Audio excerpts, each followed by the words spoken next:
மரண பயம் என்பது யாருக்கும் வந்துவிடக்கூடாது. அது வந்தால் எப்படி இருக்கும் என்று தெரிந்து கொள்ள வேண்டும் என்றால், ஓர் அறுவை சிகிச்சை அறைக்கு செல்லும் நோயாளியை கேட்டு பாருங்கள், மரண பயம் என்றால் என்னவென்று தெரியும். யமலிங்கத்தை வழிபடுவதன் மூலம் மரண பயத்திலிருந்து நம்மால் மீள முடியுமா என்று கேட்டால், அதற்கான பதிலை நாம் திருக்கடையூர் தலவரலாற்றின் மூலம் தெரிந்து கொள்ள முடியும்.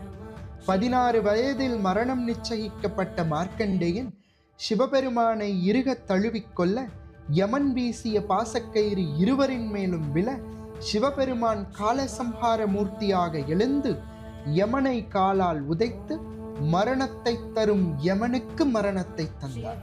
பின்பு அன்னை பூமாதேவியின் வேண்டுதலுக்கு இறங்கி யமனுக்கு உயிரையும் தந்து அருள் புரிந்தார்.